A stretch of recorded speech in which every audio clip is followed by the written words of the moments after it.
यूँ तो कोलकाता का इतिहास काफी बड़ा और रोचक तथ्यों से भरा हुआ है, लेकिन यहाँ के हावड़ा ब्रिज की बात किए बिना इस शहर की कहानी पूरी नहीं होती है। ये ब्रिज हुगली नदी पर बना हुआ है, जो हावड़ा और कोलकाता को जोड़ता है। इसे बनाने में इंजीनियर्स ने ऐसे मेथड का इस्तेमाल किया कि जब ये बनकर तैयार हुआ तो लोग इसे देखकर दंग रह गए। आपको जानकर हैरानी होगी कि इतने बड़े ब्रिज को बनाने के लिए नदी के दोनों किनारों पर केवल 2 पिलर्स का सहारा लिया गया है। नदी में एक भी पिलर का इसको सपोर्ट नहीं है। साथ ही पूरे ब्रिज में एक भी नट बोल्ट का इस्तेमाल नहीं किया गया है। फिर भी करीब 8 दशकों से ये ब्रिज बिना किसी डैमेज के आज भी अपनी जगह पर जस का तस बना हुआ है। हर दिन इस ब्रिज पर से करीब 1 लाख गाड़ियाँ और 1.5 लाख से ज्यादा लोग गुजरते हैं, जिस वजह से ये दुनिया के सबसे बिजिएस्ट ब्रिजेस में से एक है। सेकेंड वर्ल्ड वॉर के दौरान 1942 से 1943 के बीच जापान ने कलकत्ता पर कई बार बमबारी की, जिसमें हावड़ा ब्रिज को भी निशाना बनाया गया था। लेकिन जापान की बमबारी से ये ब्रिज बच निकला। पर हैरान करने वाली बात यह है कि जो ब्रिज जापान की बॉम्बिंग से बच गया, उसे आज की डेट में पान और गुटखा खाने वाले लोगों ने बिगाड़ कर रख दिया है। आज की कहानी है world famous and one of the best engineering constructions Howrah bridge की, जिसका नाम तो सबने सुना है, लेकिन इसके करीब 150 साल पुराने इतिहास और इसके बनने की दिलचस्प कहानी के बारे में बहुत कम लोग ही जानते हैं। कोलकाता में एंट्री के लिए ब्रिटिश कार के इस आइकॉनिक ब्रिज से गुजरना भी एक अनुभव है। यह ब्रिज इंडिया की सबसे बड़ी रिवर ब्रिज और सबसे बेस्ट ब्रिजों में से एक ब्रिज है। जब ये ब्रिज पूरा हुआ तब ये देश का पहला और दुनिया का तीसरा ऐसा ब्रिज था। हावड़ा ब्रिज की सबसे बड़ी खासियत ये है कि ये ब्रिज जो है वो पूरी दुनिया से कोलकाता को जोड़ता है। 18वीं सेंचुरी के मिड तक अंग्रेजों ने लगभग पूरे भारत पर अपना कब्जा कर लिया था। अपने शासन को मजबूत करने और अपने व्यापार को बढ़ाने के लिए अंग्रेजों ने भारत के बड़े शहरों में कई डेवलपमेंट्स किए। बदलते वक्त के साथ जब ट्रांसपोर्टेशन के लिए रेलवे का इजाद हुआ, तो एक्सपोर्ट को और फास्ट करने के लिए अंग्रेजों ने 1853 में महाराष्ट्र के बॉम्बे और 1854 में बंगाल के हावड़ा में रेलवे का निर्माण किया। उस समय बंगाल ब्रिटिश इंडिया का सबसे पावरफुल प्रोविंस और कलकत्ता ब्रिटिश इंडिया की राजधानी था। यहाँ से ही लगभग सभी ट्रेड को कंट्रोल किया जाता था। इसलिए अंग्रेजों ने बंगाल में रेलवे लाने के लिए 1853 में ही पटरियों को बिछाने का काम शुरू कर दिया था और इसी साल के जून महीने में हावड़ा में रेलवे स्टेशन भी बना लिया गया था। अंग्रेज सबसे पहले बंगाल में ही रेल की शुरुआत करना चाहते थे, लेकिन लंदन से रेल डिब्बे को लेकर आ रहा शिप बीच रास्ते में ही डूब गया और लोकोमोटिव इंजन गलती से भारत आने के बजाय ऑस्ट्रेलिया पहुंच गया। इससे इसे बनाने में 1 साल की देरी हो गई और हावड़ा स्टेशन 1854 में बनकर तैयार हो सका। हावड़ा में रेलवे स्टेशन बन जाने के बाद भी अंग्रेजों की ट्रेड्स को आसान बनाने की समस्या पूरी तरह सॉल्व नहीं हो सकी थी, क्योंकि अब भी उनके लिए हावड़ा और कलकत्ता के बीच बहने वाली हुगली नदी बाधा बन रही थी। हावड़ा में अंग्रेजों ने अपनी कई फैक्ट्रीज लगा रखी थी। ऐसे में उन्हें नदी के रास्ते जहाजों से सामान को एक जगह से दूसरी जगह भेजने में काफी दिक्कतों का सामना करना पड़ता था। बरसात के समय में जब हुगली नदी का वाटर लेवल बढ़ जाता था, तो अंग्रेजों को अपना व्यापार कुछ दिनों के लिए मजबूरन बंद करना पड़ता था। अंग्रेजों को हावड़ा से कलकत्ता अपना माल ढोने के लिए हुगली नदी में कई जहाजों को चलाना पड़ता था, जो उनके लिए काफी कॉस्टली और समय की बर्बादी भी होता था। वहीं हुगली रिवर में फ्लड आने से कई बार उनका रॉ मटेरियल भी खराब हो जाता था। कई बार हुगली क्रॉस करने के दौरान उनका जहाज बीच नदी में पलट जाता। हुगली नदी ब्रिटिशर्स के साथ साथ आम लोगों के लिए भी परेशानी की वजह बनी हुई थी, जिन्हें हावड़ा और कलकत्ता आने जाने में भारी समस्या से जूझना पड़ता था। जब से हावड़ा स्टेशन बना था, तब से प्रॉब्लम और भी उभर कर सामने आने लगी थी। लोकल से लेकर विदेशी लोगों तक सभी को कलकत्ता से हावड़ा पहुंचकर ट्रेन पकड़ने के लिए इस नदी को नाव के जरिए पार करना पड़ता। खराब मौसम में उनका ये सफर कभी बेहद मुश्किल तो कभी कभी रद्द भी हो जाता था। ब्रिटिशर्स इसका परमानेंट सॉल्यूशन चाहते थे, इसलिए उन्होंने हुगली नदी पर एक ब्रिज बनाने का सोचा। इसी प्लानिंग के लिए 1855 में एक कमेटी बनाई गई, जिसने कई ब्रिज कंस्ट्रक्शन प्लान्स भी बनाए, लेकिन किसी के ऊपर विचार नहीं किया गया। कुछ सालों तक इस काम की ओर अंग्रेजों की नजर नहीं गई, लेकिन 1862 में ब्रिटिश सरकार एक बार फिर से जागी और ईस्ट इंडियन रेलवे कंपनी के चीफ इंजीनियर जॉर्ज टर्नबुल को हुगली नदी पर पुल बनाने का काम सौंप दिया गया। उन्हें जल्द से जल्द इसकी डिटेल स्टडी कर रिपोर्ट देने को कहा गया। टर्नबुल इससे पहले हावड़ा रेलवे स्टेशन बनाने का काम कर चुके थे। गवर्नमेंट के ऑर्डर्स मिलते ही वो इसकी प्लानिंग में लग गए। कई महीनों के रिसर्च के बाद 19 मार्च 1862 को उन्होंने अपनी रिपोर्ट सरकार को सौंपी, लेकिन किसी कारण ब्रिज बनाने का काम एक बार फिर से शुरू नहीं किया जा सका। करीब 8 साल तक ब्रिज का काम यूं ही ठंडे बस्ते में पड़ा रहा। इसके बाद 1870 में कैलकाटा पोर्ट ट्रस्ट की स्थापना हुई और ब्रिटिश सरकार ने 1871 में हावड़ा ब्रिज एक्ट पास करके ब्रिज बनाने का काम ईस्ट इंडिया कंपनी के chief engineer sir Bradford Leslie को सौंप दिया। वो यहाँ एक पॉन्टून ब्रिज बनाने का प्लान लेकर आए। इस प्लान के मुताबिक इस ब्रिज को कुछ इस तरह से डिजाइन किया जाना था कि जरूरत पड़ने पर इसे बीच से खोलकर दो हिस्सों में अलग किया जा सके, ताकि नदी से गुजरने वाले बड़े जहाज इससे टकराए बिना आसानी से गुजर सके। पॉन्टून ब्रिज का प्लान सरकार को बहुत पसंद आया और तुरंत इसे पास कर दिया गया। दरअसल पॉन्टून ब्रिज पानी में तैरते पीपों के ऊपर बना एक ब्रिज होता है, जिसका इस्तेमाल अक्सर किसी इमरजेंसी के वक्त किया जाता है। क्योंकि हुगली नदी काफी टाइडल है और जब भी यहाँ ज्वार भाटा आता है तो इसके पानी में काफी उतार चढ़ाव देखने को मिलता है। इस ब्रिज का ये फायदा होता है कि नदी का जल स्तर जब ऊपर नीचे होता है तो ये पॉन्टून ब्रिज उसके साथ ही खुद भी ऊपर नीचे होता रहता है। आदेश अनुसार पॉन्टून ब्रिज पर काम शुरू किया गया। इस ब्रिज को बनाने के लिए ब्रिज के पार्ट्स ब्रिटेन से बनकर आते, जिन्हें कैलकाटा में ही असेंबल किया जाता। इसे बनाने के दौरान 20 मार्च 1874 को कलकत्ता में भयंकर साइक्लोनिक स्टॉर्म आने के कारण इस ब्रिज को काफी नुकसान पहुंचा। इसके कुछ ही समय बाद एगेरिया स्टीमर इस ब्रिज से टकरा गया, जिस कारण इसके 3 पॉन्टून पानी में डूब गए और इस ब्रिज का करीब 200 फीट हिस्सा डैमेज हो गया। ऐसी तमाम चुनौतियों को पार कर 1874 में आखिरकार ये ब्रिज बनकर तैयार हो गया। इस ब्रिज को बनाने में लगभग 3 साल का वक्त लगा और करीब 22 लाख का खर्चा आया। ये पॉन्टून ब्रिज 1528 फीट लंबा और 62 फीट चौड़ा था। इस पर आम लोगों के चलने के लिए 7 फीट का रास्ता भी बनाया गया, जिसे 17 अक्टूबर 1874 को सभी के इस्तेमाल के लिए खोल दिया गया। इसके बाद हुगली नदी से जब भी कोई बड़ा जहाज गुजरता तब इस ब्रिज को बीच से खोल दिया जाता था। इस तरह काम तो चलने लगा था, लेकिन ब्रिटिश गवर्नमेंट ने इसे टेम्पररी इस्तेमाल के लिए बनवाया था। इसके बनने के बाद हावड़ा और कलकत्ता के बीच ट्रैवल करना काफी आसान हो गया था। इस ब्रिज का इस्तेमाल लाखों लोगों के द्वारा किया जाने लगा। लगातार अपनी कैपेसिटी से कई गुना अधिक भार झेलने के कारण धीरे धीरे ये ब्रिज कमजोर पड़ने लगा।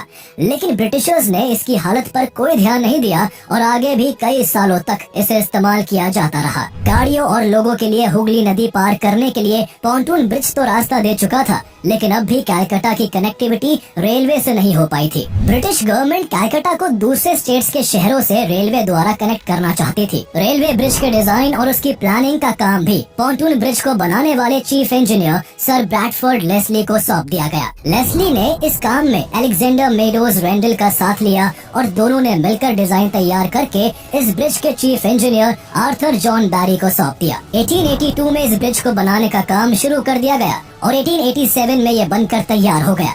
इस साल महारानी विक्टोरिया के शासन के 50 साल पूरे हो रहे थे और ब्रिटिश ऑफिसर्स इसे गोल्डन जुबली ईयर के रूप में सेलिब्रेट करना चाहते थे। इसी वजह से इस ब्रिज का नाम जुबली ब्रिज रख दिया गया। रेलवे ब्रिज बन जाने के बाद भी पॉन्टून ब्रिज का लोड कम नहीं हो सका था और 20वीं सेंचुरी की शुरुआत तक इस ब्रिज पर बैलगाड़ियों का लंबा जाम लगने लगा था। उस वक्त ब्रिटिश इंडिया की कैपिटल सिटी होने के साथ साथ कैलकाटा इकोनॉमिक सेंटर भी बना हुआ था, जिस वजह से यहाँ लोगों की भीड़ बढ़ चुकी थी। इस बढ़ती भीड़ से पॉन्टून ब्रिज बुरी तरह इम्पैक्ट हो रहा था। सामान से लदी कई बैलगाड़ियाँ रोज इस ब्रिज पर घंटों खड़ी रहती थी। इतना भार उठा पाना इस ब्रिज के लिए इम्पॉसिबल हो चुका था। 1905 में एक्सीडेंट के खतरे को देखते हुए ब्रिटिश गवर्नमेंट ने इसका टेक्निकल इंस्पेक्शन करवाया, जिसमें ब्रिज की बेहद खराब स्थिति का पता चला। ब्रिज की ऐसी कंडीशन को देखते हुए जल्द ही एक नए ब्रिज के कंस्ट्रक्शन पर सरकार को ध्यान देने के लिए कहा गया। इसके बाद ब्रिटिश गवर्नमेंट तुरंत हरकत में आ गई और नए ब्रिज के कंस्ट्रक्शन के लिए उसकी प्लानिंग और डिजाइन तैयार करने में जुट गई। अगले ही साल 1906 में पोर्ट कमीशन ने ईस्ट इंडियन रेलवे के चीफ इंजीनियर R.S. हायट और कलकत्ता कॉर्पोरेशन के चीफ इंजीनियर W.B. मैकेब की अध्यक्षता में एक कमेटी बनाई। उन्हें हुगली नदी पर एक नए ब्रिज के प्लान्स को रिव्यू कर उन पर डिटेल रिपोर्ट देने को कहा गया। दोनों ने कुछ महीनों में इस पर रिपोर्ट तैयार कर ब्रिटिश गवर्नमेंट को सौंप दी। कमेटी ने अपने रिपोर्ट में 6 तरीके के ब्रिज बनाने के सुझाव पोर्ट कमीशन को भेजे थे, जिसमें टनल ब्रिज से लेकर फ्लोटिंग ब्रिज का सुझाव भी शामिल था। सभी 6 सुझावों पर गहन विचार किया गया। ब्रिज के कंस्ट्रक्शन, फाइनेंशियल एस्पेक्ट और ट्रैफिक पोटेंशियल को देखते हुए यहाँ फ्लोटिंग ब्रिज बनाने का निर्णय लिया गया। इसके बाद पोर्ट कमीशन ने इस नए फ्लोटिंग ब्रिज के डिजाइन एंड कंस्ट्रक्शन के लिए टेंडर निकाला, जिसमें 23 कंपनीज को शॉर्टलिस्ट किया गया। इन कंपनीज को ब्रिज की डिजाइन बनाकर कमेटी को सौंपना था और सबसे बेस्ट डिजाइन बनाने वाली कंपनी को 3000 पाउंड का इनाम मिलना था। इन सभी कंपनीज ने अपने डिजाइन को सबमिट किया, जिसमें से कमेटी को एक जर्मन कंपनी की डिजाइन पसंद आई, लेकिन उसे भी लोकेशन के हिसाब से अप टू मार्क ना मानते हुए ड्रॉप कर दिया गया। जहाँ नए ब्रिज पर प्लानिंग चल रही थी, तो वही बंगाल उस समय एक बड़ी राजनीतिक उथल पुथल से गुजर रहा था। लॉर्ड कर्जन के बंगाल पार्टीशन के फैसले के बाद हो रहे आंदोलनों के कारण नए ब्रिज के कंस्ट्रक्शन का काम शुरू नहीं हो सका। कई सालों तक ब्रिज का काम इसी तरह अटका रहा और साल 1911 आ गया। इस साल अंग्रेजों ने कलकत्ता की जगह दिल्ली को भारत की राजधानी बनाने का निर्णय लिया। राजधानी चेंज होने के कारण एक बार फिर पुल के कंस्ट्रक्शन का काम शुरू नहीं हो सका। पुल के काम में अड़ंगा डालने की रही सही कसर को फर्स्ट वर्ल्ड वॉर ने पूरा कर दिया, जिसके चलते 1914 से लेकर 1918 तक British government first world war में उलझी रही, जिस कारण अंग्रेजों का ध्यान उस ओर नहीं जा सका। इस दौरान 1917 में पुराने ब्रिज की ही मरम्मत करके काम चला लिया गया, लेकिन पुल की कंडीशन ऐसी नहीं थी कि ज्यादा वक्त तक उसे इस्तेमाल में लिया जा सके। इसलिए नए ब्रिज के निर्माण के लिए 1921 में बंगाल के एक फेमस इंडस्ट्रियलिस्ट और आर्किटेक्ट RN मुखर्जी के नेतृत्व में मुखर्जी कमेटी बनाई गई। मुखर्जी उस समय मार्टिन कंपनी लिमिटेड नाम की एक कंपनी चलाते थे, जिसके द्वारा इससे पहले कलकत्ता के विक्टोरिया मेमोरियल और बेलूर मठ का निर्माण किया जा चुका था। अंग्रेजों को RN मुखर्जी के काम पर पूरा भरोसा था और उन्होंने इस पर खरा उतरते हुए एक साल के भीतर ही 1922 में न्यू हावड़ा ब्रिज कमीशन के सामने अपनी रिपोर्ट सौंप दी, जिसमें कैंटिलीवर ब्रिज बनाने का सुझाव दिया गया था। 1926 आते आते इसमें काफी प्रोग्रेस देखी गई और इस दौरान सरकार ने न्यू हावड़ा ब्रिज एक्ट भी पास कर दिया। बाद में consultant firm Rendel, Palmer and Tritton को भी एक ऑल्टरनेटिव आइडिया पर काम करने को कहा गया। इस फर्म ने 1929 में पोर्ट ट्रस्ट को अपनी रिपोर्ट सौंपी, जिसमें उन्होंने कैंटिलीवर और फ्लोटिंग ब्रिज बनाने का एक ऑल्टरनेटिव आइडिया सुझाया। इसके बाद 1930 में गुड कमेटी बनाई गई और उन्हें इस नए ब्रिज को बनाने का काम सौंपा गया। 1930 में ही गुड कमेटी ने अपनी रिपोर्ट पोर्ट कमीशन को सौंप दी, जिसमें उन्होंने रेंडल, पाल्मर एंड ट्राइटन के प्रपोजल को लेकर आगे बढ़ने और suspension type balanced cantilever bridge बनाने का कहा।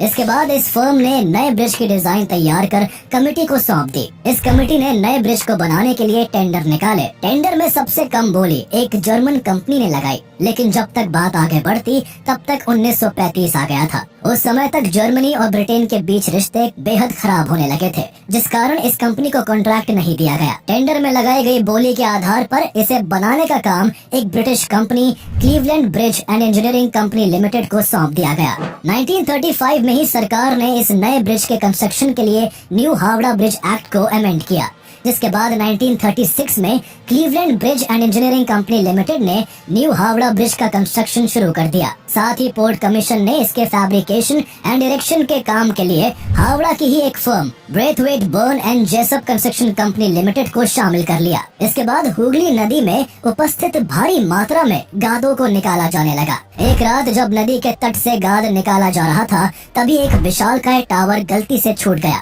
जिससे ये अपने वजन के कारण करीब 2 फीट जमीन के अंदर तक घुस गया। इस वजह से उस समय इतना जोरदार धमाका हुआ कि खिदिरपुर में लगाए गए सेस्मोग्राफ ने इसे भूकंप के झटके के रूप में रिकॉर्ड किया। इस धमाके के पास का ही एक मंदिर भी गिर गया और आसपास के लोग डर कर सहम गए। इस दौरान गाद की सफाई के क्रम में यहाँ 18वीं सेंचुरी की तोपें और कई तरह के सिक्के भी मिले थे। कुल मिलाकर ब्रिज के फाउंडेशन को तैयार करने में 2 साल का वक्त लगा और ब्रिज के बाकी हिस्सों का कंस्ट्रक्शन 1940 में शुरू हुआ। इस ब्रिज को बनाने में कुल 26,500 टन स्टील का इस्तेमाल होना था। जिस तरह पॉन्टून ब्रिज के लिए सामान ब्रिटेन से आता था, उसी तरह इस ब्रिज में लगने वाले स्टील से लेकर कई जरूरी चीजों का एक्सपोर्ट ब्रिटेन से ही होना था। लेकिन सेकेंड वर्ल्ड वॉर में उलझे होने के कारण ब्रिटेन केवल 3,000 टन स्टील की सप्लाई ही कर पाया। ऐसे में इस ब्रिज के काम को जारी रखते हुए करीब 23,500 टन स्टील की सप्लाई टाटा स्टील ने की थी। 4 सालों तक लगातार दिन रात काम करने के बाद आखिरकार 1942 में ये ब्रिज बनकर तैयार हुआ। इसे बनाने में तब 2.5 करोड़ रुपए का खर्च आया था। उस समय ये ब्रिज दुनिया का तीसरा सबसे लंबा कैंटिलीवर ब्रिज था। इस ब्रिज की लंबाई 2313 फीट, ऊंचाई करीब 269 फीट और पुल की सेंट्रल डेक यानी इसके ऊपर की सड़क की चौड़ाई करीब 71 फीट है। इसके अलावा सड़क के दोनों तरफ लोगों के चलने के लिए 15-15 फीट के 2 फुटपाथ को बनाया गया है और इसका सेंट्रल स्पैन 1500 फीट के करीब है। इस ब्रिज की डेक को मेन ट्रस से 39 पेयर्स के हैंगर्स के सहारे लटकाया गया है। इस ब्रिज को जो सबसे ज्यादा खास बनाती है तो वो है इसकी कारीगरी। इसमें स्टील की प्लेटों को जोड़ने के लिए एक भी नट बोल्ट का इस्तेमाल नहीं किया गया है। पूरे ब्रिज को केवल धातु की बनी कीलों और वेल्डिंग के सहारे जोड़ा गया है। आपको जानकर हैरानी होगी कि ये पूरा का पूरा ब्रिज नदी के दोनों किनारों पर केवल 280 फीट ऊंचे 2 पिलर्स के सहारे ही खड़ा है। इसके दोनों पिलर्स के बीच की दूरी 1500 फीट के आसपास की है। दोनों पिलर्स के अलावा इस ब्रिज को सपोर्ट करने के लिए बीच में कुछ भी नहीं लगाया गया है। फिर भी बनने के बाद से आज तक ये ब्रिज जस का तस बना हुआ है। अपनी इसी खास बनावट के कारण ये ब्रिज लाखों लोगों को अपनी ओर आकर्षित करता है। लोग इस बात से हैरान होते हैं कि इतना विशालकाय ब्रिज इतने मिनिमम सपोर्ट पर इतने सालों से कैसे टिका हुआ है। दरअसल ब्रिज के निर्माण के वक्त ही सरकार ने कंस्ट्रक्शन कंपनी को सख्त निर्देश दिए थे कि इस ब्रिज को बनाने के लिए नदी में कम से कम पिलर्स का इस्तेमाल किया जाए, ताकि नदी से गुजरते बड़े जहाज पिलर से टकरा ना जाए। उस समय हुगली नदी के सहारे ही अंग्रेजों का सारा माल सप्लाई किया जाता था और ज्यादा पिलर्स के इस्तेमाल से शिप का इन पिलर से टकराने का डर था। हावड़ा ब्रिज कोलकाता को हावड़ा रेलवे स्टेशन से भी जोड़ता है, इसलिए बाद में इसे गेटवे टू कोलकाता के नाम से भी जाना जाने लगा। ये ब्रिज न केवल सरकार के लिए एक बहुत बड़ी कामयाबी था, बल्कि कलकत्ता और हावड़ा के लोगों के लिए भी बहुत बड़ी उपलब्धि था। लेकिन उस वक्त इस शानदार ब्रिज को बिना किसी इनॉग्रेशन के ही चालू कर दिया गया था। दरअसल उस समय सेकेंड वर्ल्ड वॉर चल रहा था और ब्रिटेन को डर था कि जापानीज एयरफोर्स कहीं कलकत्ता पर अटैक ना कर दे, इसलिए ब्रिटिश गवर्नमेंट ने चुपचाप बिना किसी इनॉग्रेशन के ही इस ब्रिज को पब्लिक के लिए खोल दिया था। 20 दिसंबर 1942 की रात ब्रिटिश गवर्नमेंट का ये शक यकीन में बदल गया, जब अचानक से शहर के ऊपर जापानी लड़ाकू विमान मंडराने लगे और देखते ही देखते जापानीज एयरफोर्स के विमानों ने इस ब्रिज के आसपास बमबारी शुरू कर दी। इस बॉम्बिंग में इसके आसपास के क्षेत्रों में काफी नुकसान हुआ। दरअसल उस समय चाइना और जापान के बीच युद्ध छिड़ा हुआ था। वहीं ब्रिटेन और अमेरिका चाइना को सपोर्ट करते हुए युद्ध का सामान सप्लाई कर रहे थे, ताकि वो एशिया में सुपर पावर के रूप में उभरते जापान को काउंटर कर सके। चाइना को वेपन सप्लाई के लिए उस समय एक ही रास्ता था जो भारत से होकर जाता था। जापान की नजर अमेरिका और ब्रिटेन की इसी सप्लाई चेन को तोड़ने पर थी। उस समय हावड़ा ब्रिज के ठीक बगल में ही एक फेमस पोर्ट हुआ करता था। जापानीज एयरफोर्स हावड़ा ब्रिज के साथ साथ इस पोर्ट को भी तबाह करना चाहती थी, लेकिन जापानीज एयरफोर्स ने काउंटर अटैक के डर से हमला रात के वक्त किया। रात के अंधेरे में जापानीज एयरफोर्स का निशाना चूक गया और बम हावड़ा ब्रिज की जगह एक होटल पर जा गिरा, जिससे आसपास के क्षेत्रों में तो काफी हानि हुई, लेकिन किस्मत से हावड़ा ब्रिज को कोई नुकसान नहीं पहुंचा। सेकेंड वर्ल्ड वॉर खत्म होने के करीब 2 साल बाद 1947 में भारत अंग्रेजों से आजाद हो गया और हावड़ा ब्रिज का मालिकाना हक भारत के पास आ गया। आजादी के बाद इस ब्रिज का इस्तेमाल काफी बढ़ गया था।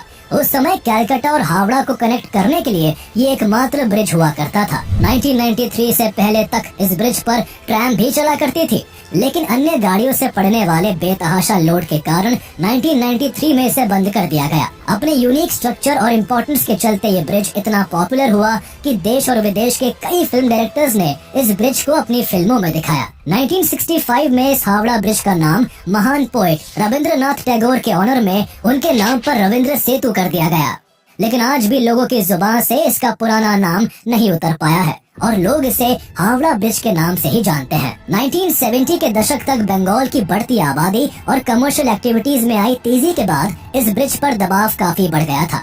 इसके बाद हुगली नदी के ऊपर एक नए ब्रिज की जरूरत महसूस की जाने लगी। 20 मई 1972 को प्राइम मिनिस्टर इंदिरा गांधी ने हुगली नदी पर एक और ब्रिज की फाउंडेशन रखी। हालांकि 1979 में जाकर इसका कंस्ट्रक्शन शुरू हुआ और ये ब्रिज 1992 में पूरी तरह से बनकर तैयार हो सका। इस ब्रिज का नाम बंगाल के great social reformer Ishwar Chandra Vidyasagar के नाम पर विद्यासागर सेतु रखा गया, जिसे सेकंड हुगली ब्रिज के नाम से भी जाना जाता है। भले ही विद्यासागर सेतु बन जाने से हावड़ा ब्रिज पर पड़ने वाले लोड में कमी आई थी, लेकिन लगातार कई दशकों के इस्तेमाल के बाद अब हावड़ा ब्रिज डैमेज होने लगा है। इसके पिलर्स और बॉडी पर जगह जगह जंग लग चुकी है। लंबे समय तक इसे इस्तेमाल में रखने के लिए वेस्ट बंगाल गवर्नमेंट इसके मेंटेनेंस पर खासा ध्यान दे रही है। हावड़ा ब्रिज के रखरखाव और सिक्योरिटी का जिम्मा कोलकाता पोर्ट ट्रस्ट के हाथों में है, लेकिन कई कोशिशों के बावजूद इस ब्रिज को नुकसान पहुँचने से नहीं बचाया जा सका। ऐसा ही एक उदाहरण साल 2005 में देखने को मिला, जब 24 जून 2005 को एक कार्गो शिप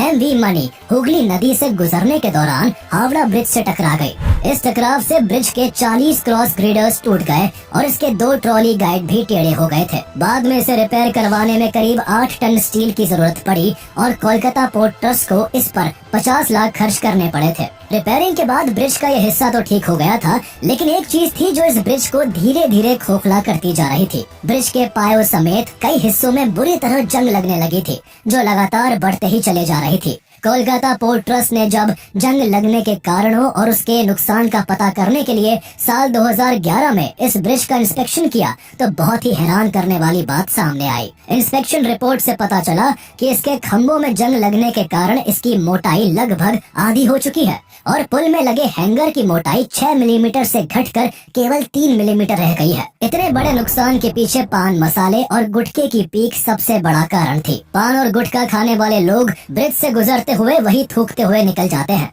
जिस कारण पान में पाए जाने वाले केमिकल से स्टील के साथ रिएक्शन होता है और ब्रिज में जंग लग जाता है। सेंट्रल फोरेंसिक साइंस लैब के डायरेक्टर चंद्रनाथ भट्टाचार्य का कहना है कि थूक के साथ मिलकर पान और चूना में मौजूद चीजें स्टील पर एसिड के जैसा असर करती है और इसे काफी तेजी के साथ कमजोर कर देती है। पोर्ट ट्रस्ट को इसे जंग से बचाने के लिए पिलर्स के किनारे पर फाइबर ग्लास लगाना पड़ा। पान और गुटखे के अलावा एटमॉस्फेरिक कंडीशंस और बायोलॉजिकल वेस्ट ने भी इस ब्रिज को नुकसान पहुंचाया है। इसके अलावा इस ब्रिज में सालों से लाखों पक्षी अपना घर बनाकर रहते आए हैं और इस दौरान वो रोज इस ब्रिज के जॉइंट और बॉडी पर एक्सक्रीटा करते हैं, जिससे धीरे धीरे इसके एक्सक्रीटा में पाए जाने वाले केमिकल से ब्रिज कमजोर होता जा रहा है। पक्षियों के एक्सक्रीटा से होने वाले डैमेज से बचाने के लिए कोलकाता पोर्ट ट्रस्ट इस ब्रिज को रेगुलर बेसिस पर साफ करवाता है। इसके अलावा समय समय पर इस पुल पर पेंट और प्राइमर का काम किया जाता है ताकि ये ब्रिज ज्यादा लंबे समय तक बना रह सके। कोलकाता की पहचान बना हुआ ये हावड़ा ब्रिज